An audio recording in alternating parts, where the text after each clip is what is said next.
This episode of the LCTV News is brought to you by Leo Inc., Daolis Brothers Construction, and King Movers and Storage. Good morning, everyone. This is the LCTV News, and I'm Dani Vittori. October is here, and with it, a flurry of updates from the school department and upcoming Halloween events.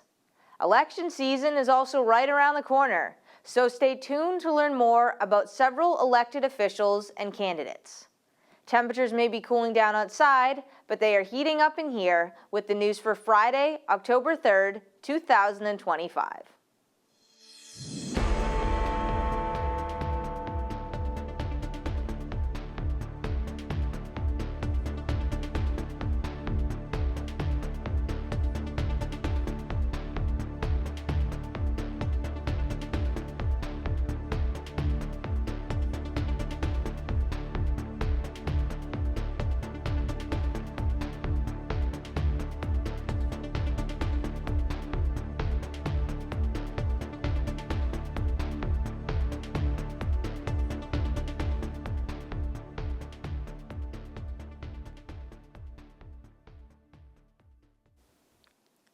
The inaugural Lynn Food Truck and Craft Beer Festival proved to be a success the afternoon of September 27th. A dozen food trucks lined the Lynn Ferry Terminal, accompanied by a table of local craft beers, artisans, and nonprofit organizations. This was the latest in a series of GLCC events meant to engage the Lynn community.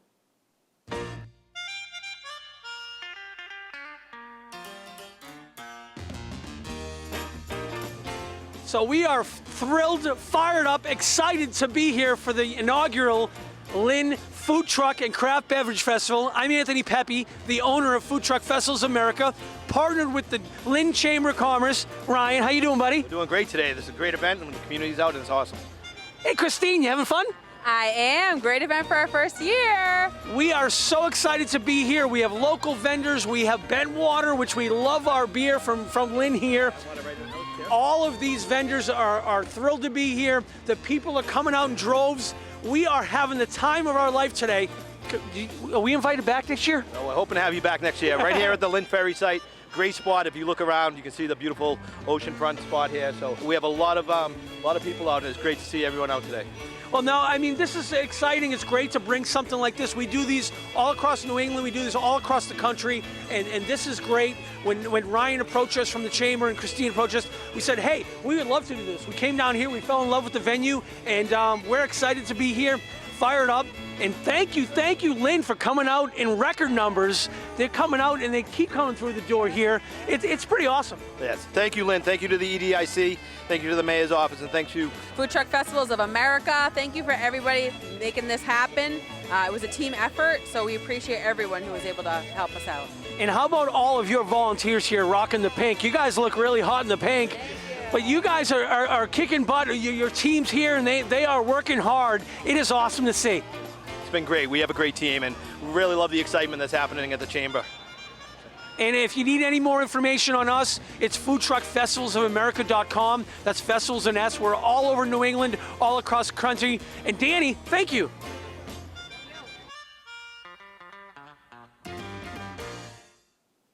Final elections are next month. To this end, the City of Lynn has released voter information for the November 4th election.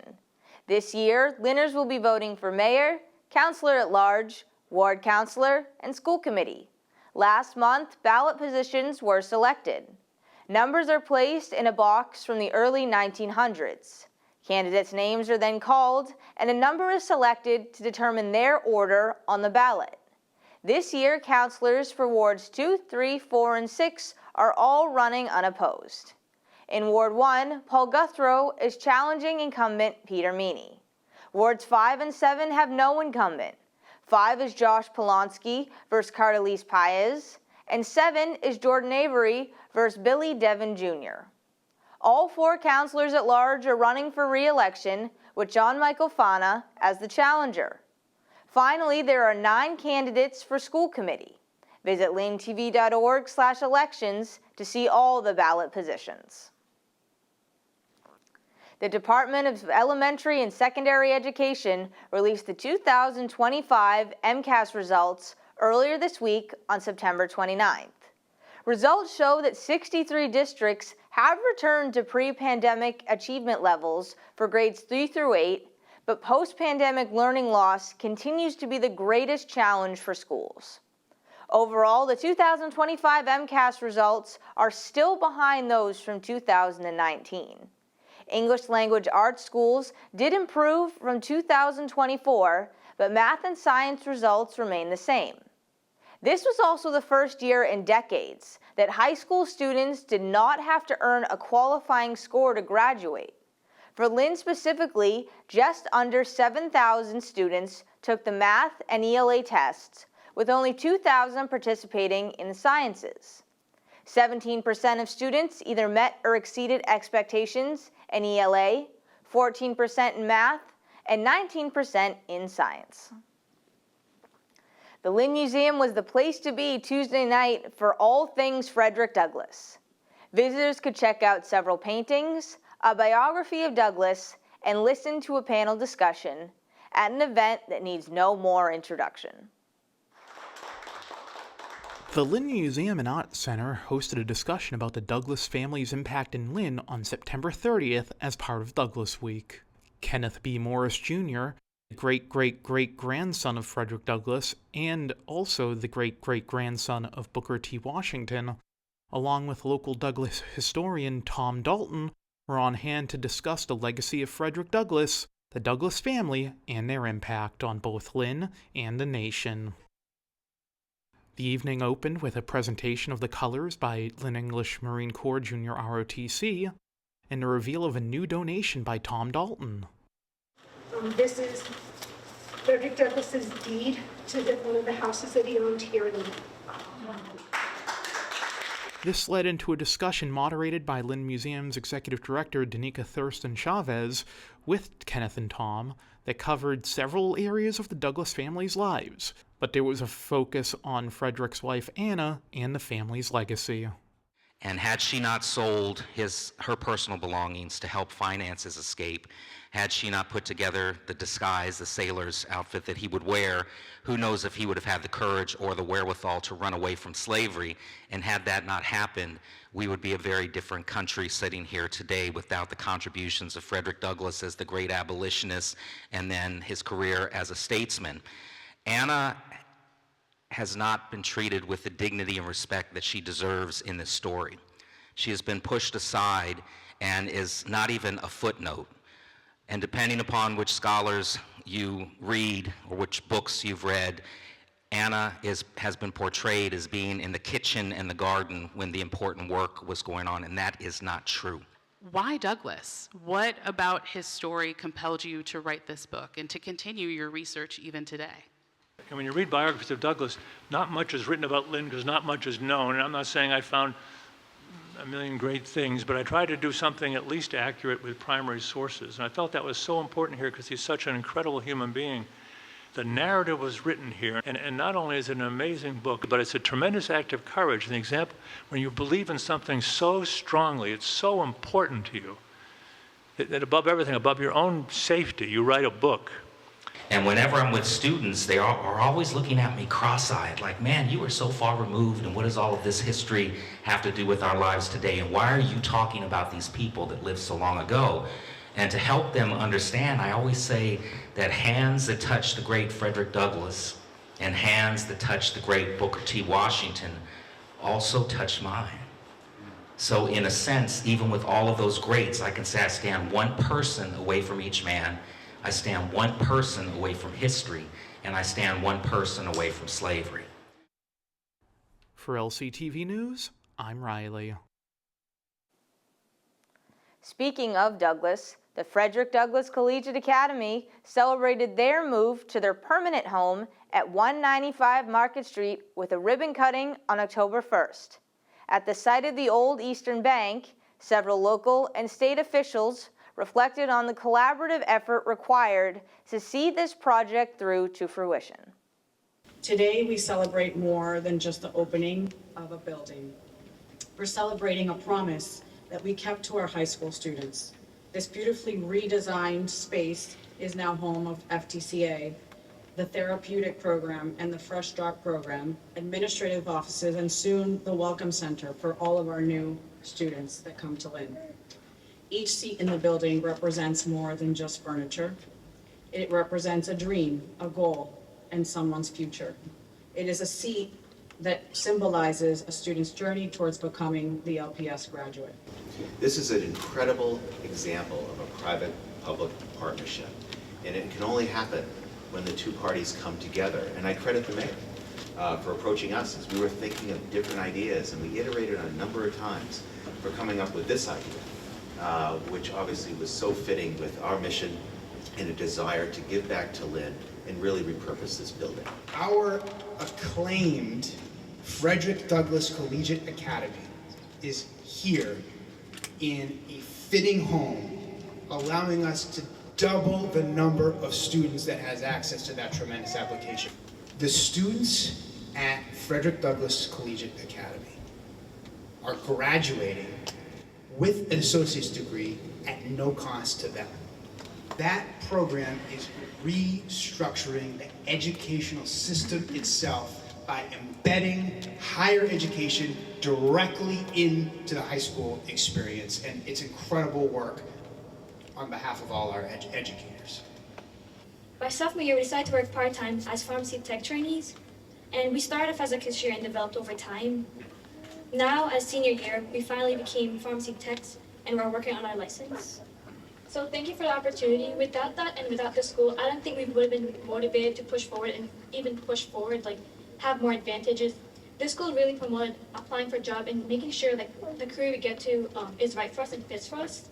To be here now in this space with all of you, to see the idea transformed into an incredible place for learning, it just inspires me, and I'm just filled with gratitude and hope right now. The launch of FDCA a few years ago was not just a milestone in Lynn, it was a historic first in Massachusetts. And it didn't happen overnight. It took vision, persistence, and the tireless efforts of many people.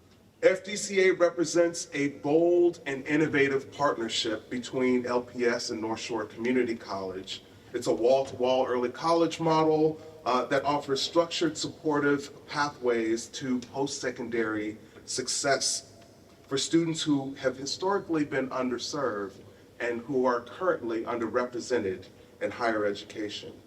This is a model worthy of replication across the Commonwealth. 1, 2, 3.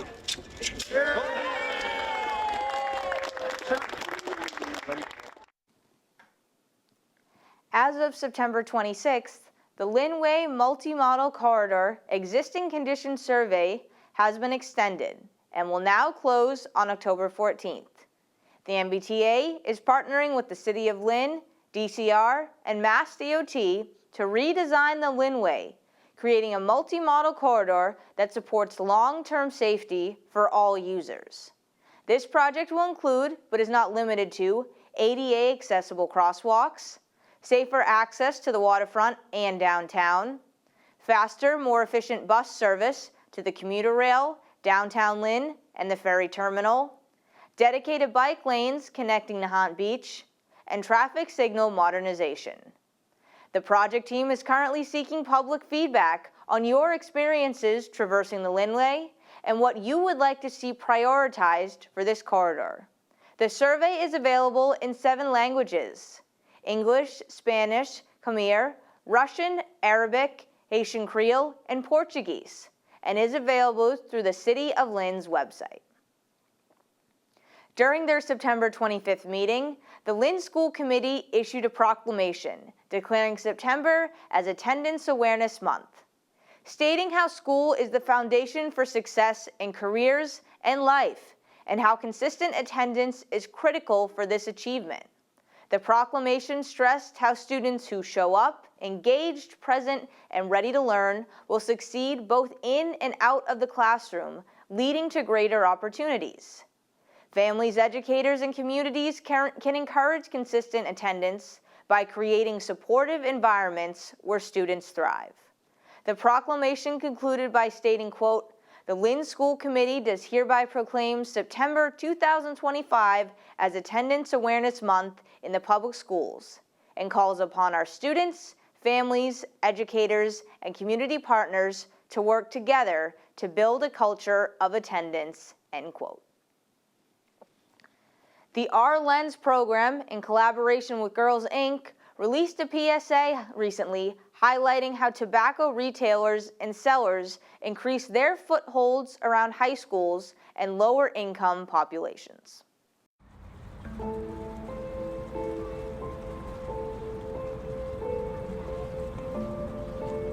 For years, big tobacco companies have been targeting vulnerable populations and advertising and focusing their sales campaigns on youth and minority communities. Lynn, Massachusetts is no exception. Lynn is a city just over 100,000 people located about 10 miles northeast of Boston. Over 40 languages are spoken here. 13.7% of the residents live under the poverty line.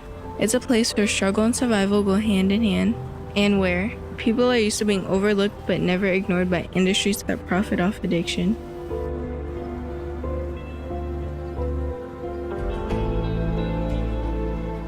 This is Lynn English High School. It is the school with the largest population of ESL, English as a Second Language, students in Lynn. Many of these students are first or second generation immigrants that are trying to find community. Right down the street from our school is this convenience store that is a huge staple to us high school students, whether it's an energy drink before class or just a quick snack after school. Either way, we come and go down here a lot, and it's on the same street as our school. But now, this same convenience store is a licensed tobacco retailer. And the big glowing vape sign on their front door is something we can't ignore as we walk to school every day. This is a map of all the licensed tobacco retailers in Lynn. Tobacco retailers are any store that can legally sell tobacco products, from cigarettes to vapes. See these red dots? Each one is a store, and a lot of them are within 1,000 feet of a school.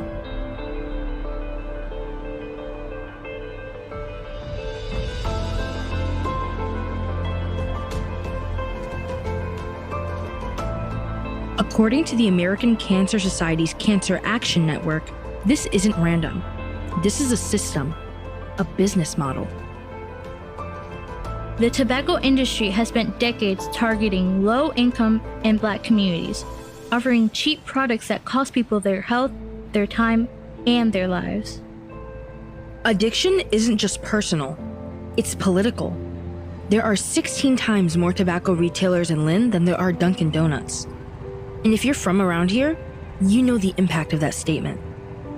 That's why the vape sign isn't just some neon ad. It's not just a sign we pass on our way to school.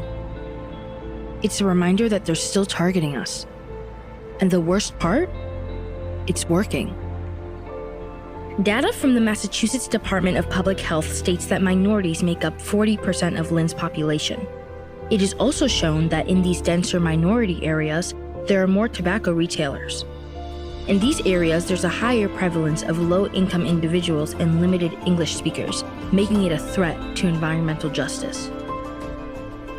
Environmental justice is the idea that all people, regardless of race, ethnicity, income, or other factors, deserve equal protection from environmental threats and equal access to environmental benefits and resources. Compared to neighboring communities, tobacco retail density in Lynn exceeds other towns, the county, and the state. The nicotine retailer problem goes deeper than just numbers of outlets. Existing research has found correlation between retailers and the numbers of smokers, as well as lower quit rates. It's hard for someone to quit when they're constantly reminded through advertising and outlets. Do you think it's fair that we are being targeted?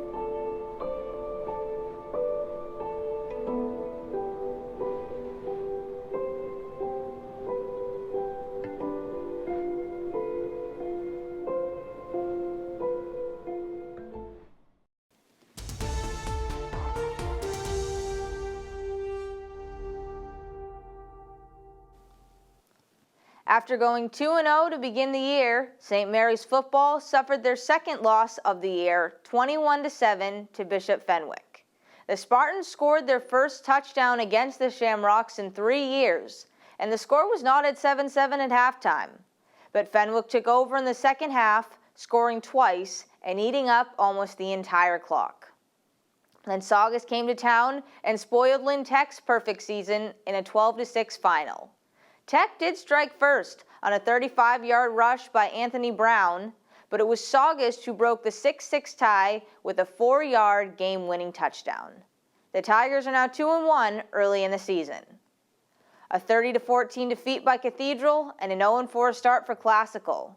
The Rams continue to struggle on both sides of the ball as their defense gave up 30 points by halftime and their offense did not score any points until late in the third quarter.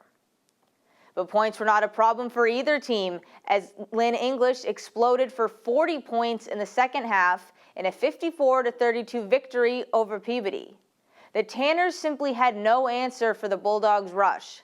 Xavier Beauchamp fought his way for 200 yards on 19 carries, while quarterback Shane Knowlton-Samard scored 5 rushing touchdowns, including an 8-yard score and subsequent 2-point conversion to give the Bulldogs the lead for good with 6 minutes remaining in the game. In soccer, the Tigers broke their 0-5 start with a 2-0 victory over Swampscott over the weekend. Senior Gabriel Alvarez was the difference maker as he scored both Tech goals midway through the first half, while the Spartans recorded a 2-0 shutout over Cardinal Spillman off goals by Thomas Weber and Marcio Marin to improve to 4-3-2. The girls' team also took care of business against Cardinal Spellman in a 3-2 final. Sophie Skabakis scored 2 to become St. Mary's all-time leading scorer with 103 goals. St. Mary's is now 5-3-2 on the year. While Tech struggled against Winthrop, dropping a 5-2 final the afternoon of October 1st. The Tigers were up 2-1 in the first, but let up 4 unanswered goals to finish the match. While a defensive battle ended in a 0-0 draw between English and Malden on September 30th. In volleyball, the Spartans earned a key road win 3-1 over Malden Catholic on September 29th. Gabby Lorenzin set a school record with 17 kills and 17 digs to help the Spartans improve to 6-5. 8-0 in the Greater Boston League and 11-2 overall. The Classical Rams are surging following their latest 3-0 victory against Medford. 3 seniors led the way for Classical, including 16 kills, 7 digs, and 2 blocks by Brooke Braswell. The Red Sox are officially out of the playoffs, losing 4-0 to the Yankees. Now it is on to football season with the 2-2 Patriots. Coming off a 42-13 victory over Carolina, they will face the Bills on the road this Sunday. We have a very interesting lowdown for you this week. The mayor of Lynn, Jared Nicholson, was our guest, shedding some light on the collaborative work he does with mayors and leaders in surrounding cities.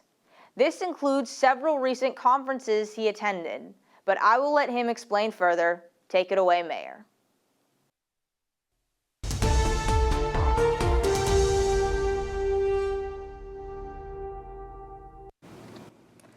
Hello, everyone. Welcome back to Lynn Lowdown. And today we have on a very special guest, the mayor of the city of Lynn, Jared Nicholson. Thank you so much for coming on today. Thank you so much for having me. Happy to be here. Of course. I know. I mean, your schedule is always so busy, and so is ours. So I'm glad we were able to make it work, let you come on and really speak about. There's so much you do as an outward-facing mayor, which is a good thing. People see you everywhere. But this is a little bit about what you do, your additional, I guess, responsibilities you talked about, which is the, I want to make sure I get this right, Massachusetts Municipal Association meeting that you just did last month. And could you explain what that is? Because I'll be honest, I had to Google it. Yeah, absolutely. No, I really appreciate the interest in this, and I think it's a great opportunity to share more about what I do. So the Massachusetts Municipal Association is a group of all the cities and towns in Massachusetts, of which there are 351, and most are members, most a membership-driven organization, and it covers all the municipal affairs as a sort of trade association representing municipalities, really mostly at the state level, and then also, you know, as a resource for local governments, cities and towns. And the mayors have a sort of subgroup under the Massachusetts Municipal Association, the Mass Mayors group, and we have monthly meetings around the Commonwealth on different topics.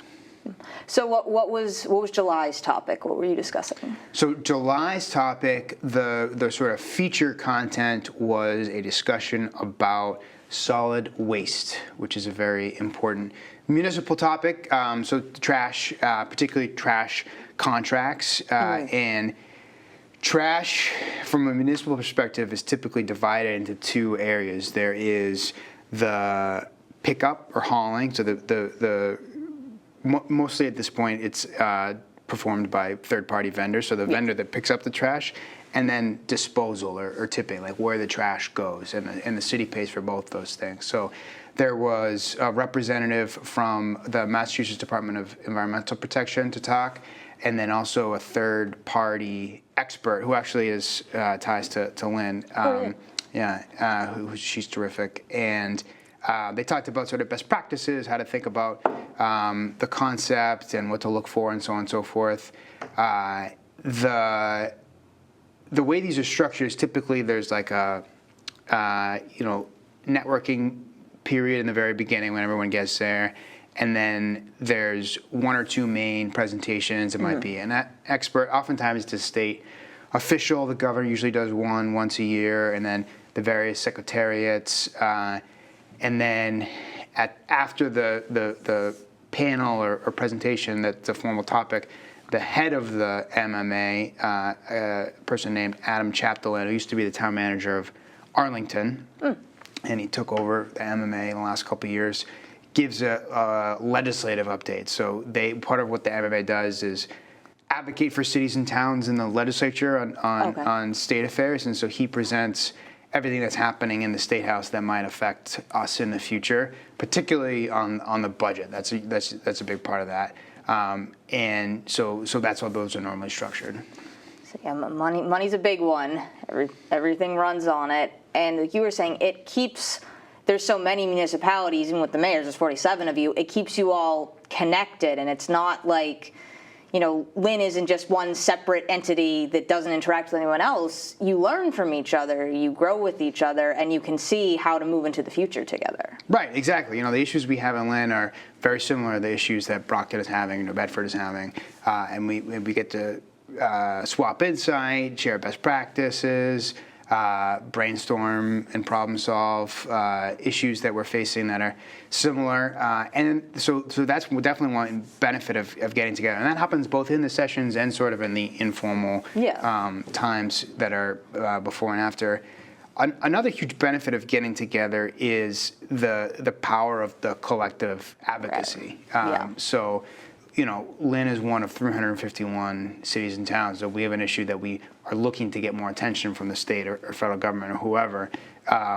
It's easy for that to get drowned out with everything else that's happening, but when cities are speaking with a collective voice, that goes a lot further in sort of swaying the conversation in a way that would benefit municipalities. Yeah, it's a lot harder to not listen to, 351 different people as opposed to, one or two. It's louder by nature. Exactly. And that doesn't mean that all 351 cities and towns agree on everything either. Of course not. So, that's, I think, an interesting part of this is finding those issues that touch us and that there's a consensus on how we should respond. And that sometimes is through the MMA, it's through other groups as well. The Metropolitan Area Planning Council, which is the regional planning agency, has a group called the Metro Mayors Coalition. And then historically, that was Boston and then 7 or 8 of the surrounding municipalities.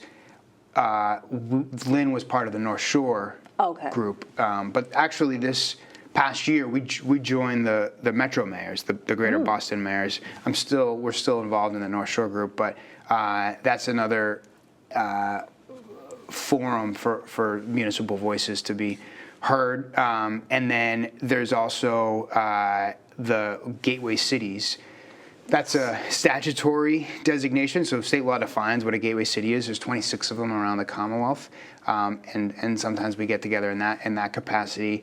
The Mass Inc., which is a sort of statewide think tank, does a lot of work specifically on gateway cities, so that's a forum where we've gathered as well.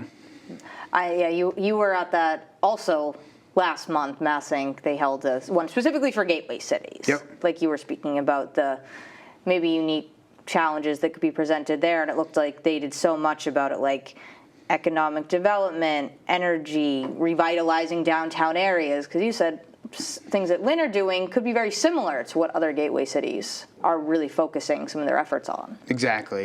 A lot of these gateway cities were regional economic hubs that suffered from deindustrialization as the jobs and tax base fled the downtowns, and have put forward creative strategies to revitalize and identify growth and exist as, I think, a real important asset for the Commonwealth as a place where there's room to grow, that have the sort of bones and readiness for growth, and exactly in the moment where the Commonwealth is trying to figure out how it can grow, housing stock and job base. And I will ask, you're coming towards the end of your first term, if you can believe it. I mean, it feels like 4 years is so fast, but looking at it now, you're a little bit of a seasoned mayor. Do you feel like your views or the way you approach these meetings has changed as opposed to when you were a little bit of a younger or newer mayor, I should say, maybe like your first year or so? Yeah, absolutely. I mean, I think I have really benefited from going to these kinds of meetings over the years, and whereas in the beginning everything was new and everything was a learning curve, there are a lot of issues that are coming up in municipalities that have come up with us in Lynn before that I'm able to offer insight. And the other thing that's interesting is that I've now gotten to know folks. So as opposed in the beginning where everybody was a new face, it has over time given me an opportunity to develop relationships so that I can reach out to folks outside of these meetings or on particular issues, and that's both of the people that are around the table in the MMA, but also the kind of state officials and experts that come and go. And I give you credit for remembering all those people and names, because I mostly do okay, but sometimes I look at a person and go, oh no, the name's not coming. Well, I do try, but what's easy about this meeting is that if you call anybody mayor, you can't go wrong. That's true. Just say hi, mayor. Exactly. Yeah, that's right. That's right. And at the most recent, this Mass Inc. Gateway Cities Leadership, I liked what it was called. It was the momentum in the making. I really liked that theme behind it, because reading through some of the notes, that's really what they seem to be doing. So taking any momentum we have now, driving towards the future, the way that energy will work, the way that housing needs to be built or revitalized. Did you feel that? Yeah, absolutely. They had some great examples of projects that were happening in gateway cities around the Commonwealth that certainly fit that bill and the momentum in the making. Mass Inc. has been a champion for gateway cities from the beginning, and they have a great team, and Ben Foreman there, Andre LaRue, others that push these issues every day. And then we're also fortunate to be in a time where the state administration is really supportive. So at that meeting was Lieutenant Governor Kim Driscoll, former Gateway City mayor, right next door to us. So she really gets it and had a lot of great insight as to how we can continue to drive progress forward. And I will ask too, how often do these meetings occur? One of them's monthly, but then what about the other? How often do they meet? Yeah, so the Mass Mayors Association meets monthly. I think the January is a conference that is open to anybody statewide, and that happens in January. It's like their annual meeting, and then the mayors have like a sub-meeting at that. And then the rest of the year it's monthly, and then the Gateway City mayors, that Mass Sync, I think that's an annual event that they do, and then they have sort of ad hoc meetings. They have a monthly call for the economic development representatives from Gateway Cities. The Metro Mayors Coalition, that is through MAPC, a lot of acronyms, I know, is more ad hoc, I think roughly quarterly for that one. Okay, so that's not, they're not all every month, they're not all once a year. It's a good, you're spread out a little bit, I think. Right. Yeah, and of course, you know, we have a lot going on as mayor, so not everybody makes every meeting, and sometimes you can't stay for the whole thing, and so on and so forth. But yeah. And economic development, I mean, you hear that word constantly. Lynn has EDIC here, but that's something that's, that's the theme now, is economic development. How do you do it? How do you help drive your economy forward? Right. That really seems to be the big topic now in general, but also really right now. Yeah, no, it's a huge topic conversation. A lot of the gateway cities have downtowns that have characteristics that are similar to Lynn. A lot of them are trying to build the kind of mixed-use downtown that we have and are hoping to grow. What I think we have that's unique and unique asset and opportunity is our waterfront and how much potential there is there and how much is already starting to come to life. You have a whole part of the city that's right on the Atlantic Ocean, so close to the downtown that it could totally be transformed with the right investment, and which is starting to happen. And so that kind of almost tapped potential is a unique strength that we have here in Lynn. Oh, it is. I mean, yeah, you walk 5 minutes and you're at the ocean. You walk over here downtown. It is. It's very uniquely structured, and I think that the city leadership, you've done a great job really vitalizing that. And you said we're starting to see the next steps, so we'll have to have you on again as you get further into those steps and you really see it become transformed. Yeah, I'd be happy to. I mean, I think we're starting to see some of that happen before our eyes, but there's some great thought and planning happening about how to take it even further that we're really excited about. Well, again, Mayor, I have to thank you so much for coming on again. So far, the growth has been really, really exciting, and I'm really excited to see what you do in the future. Thank you so much. Thank you for having me. Of course, anytime. And you can learn more about Mayor Nicholson by, of course, visiting City Hall or any of their online resources. But for now, I'm Dani Vittori. This has been the Lynn Lowdown, and we'll see you next week with more guests.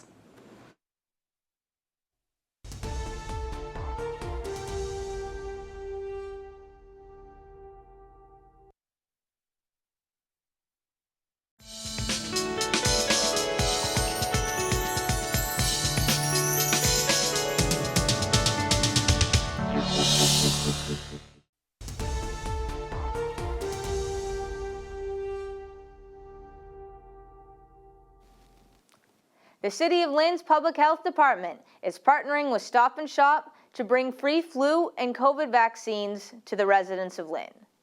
Regular and high doses for those 65 and over will be available.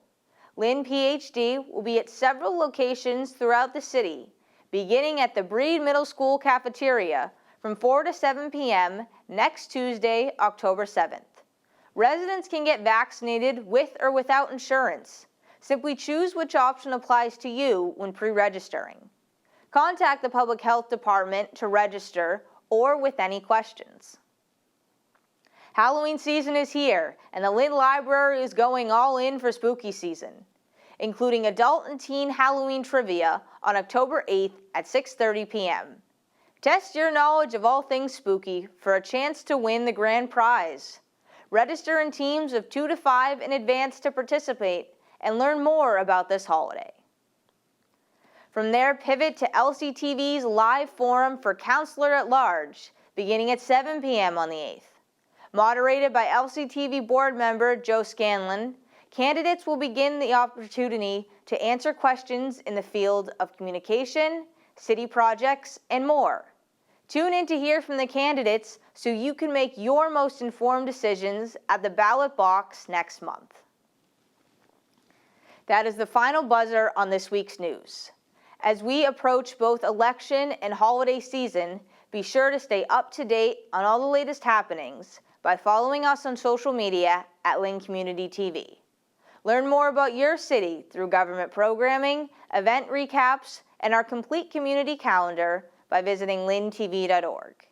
For videos going all the way back to the beginning, head to Lynn Community Television on YouTube. I'm Dani Vittori, this is the LCTV News, and we will see you next week. This episode of the LCTV News is brought to you by Leo Inc., Daolis Brothers Construction, and King Movers and Storage.